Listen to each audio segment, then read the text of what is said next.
Hello, it's Mrs. Rowe, and I am here to read you a book called Snippets, which is a story about paper shapes. And it's written and illustrated by Diane Alber.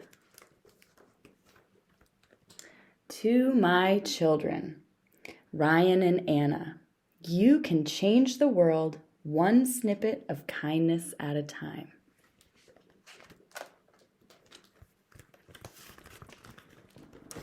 This is a story about a strange little place where two shapes of paper filled up the whole space.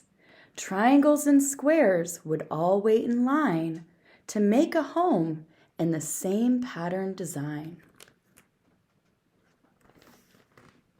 Each house like the other, all so mundane, not a chimney, a shingle, or long window pane.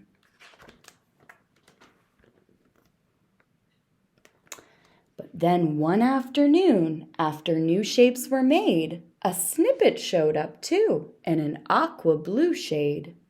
But because Snippet had an oddly shaped top, he looked different from a normal rooftop. He was very shy, but he wanted to play. So he asked the shapes, "What are you making today?" "We make sturdy houses," announced the red square. "Asymmetrical shapes belong right over there. Because we are different, it's best that we're divided. We just can't risk having our houses lopsided."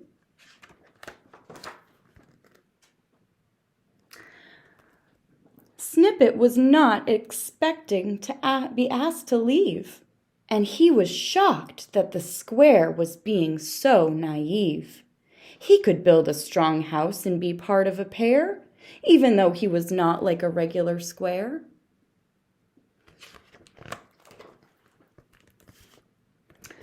Not wanting to argue, he walked over to the pile and noticed each shape had a distinctive style. They were all snippets. They were just like him. Some shapes were long and some shapes were thin. He was so excited by such a surprise. There were so many shapes of irregular size. "Come on," they all said, "jump right into the pile." So Snippet dove in with a bright gleaming smile.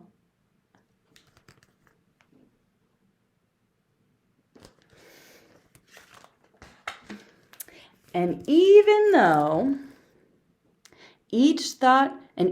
Snippet really loved this new place, he just couldn't forget that strange, tidy place.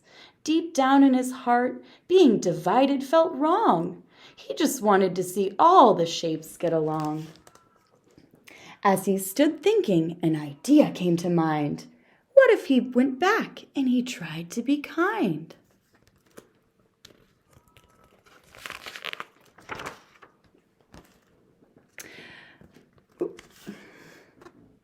To that misguided square with the perfect physique, he could show him the beauty of being unique.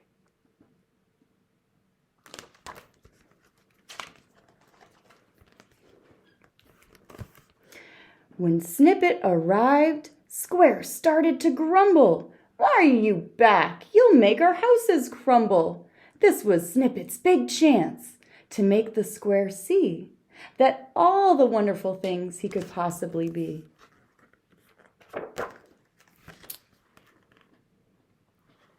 Snippet pointed to the roof's acute angle and said, "I could make a tall chimney on that green triangle." Snippet saw Square start to fill up with doubt and knew it would be best to act it all out. He climbed right on the triangle and said, "How's this look?" Square watched carefully, but the house never shook. It's not falling down, and it doesn't look bad. In fact, it looks great. So what else can we add? Actually, said Snippet, we could add some more. There's a rectangle, Snippet, for a fancy front door. Is it okay if I ask the pile to play too? Square happily agreed, only expecting a few. But the whole pile showed up to come over and play, and to Square's huge surprise, they had such a fun day.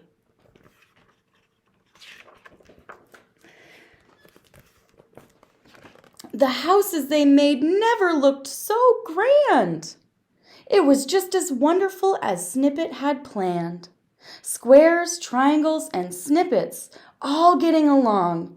He made a great place where they could all belong.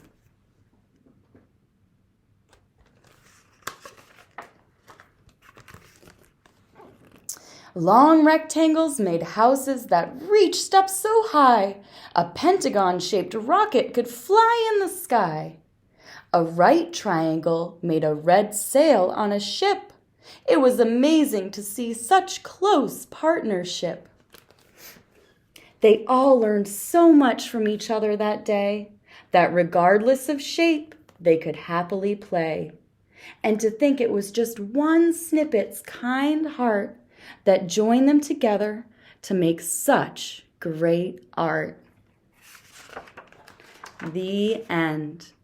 And if you would like to create your own collage, that's art where you cut and glue to create pictures using any kind of shapes, I encourage you to go ahead and try it out. You could use shapes that have names, like triangles and squares, or you could use snippets and see where you can go with that. I hope you have a great day, and I'll see you later.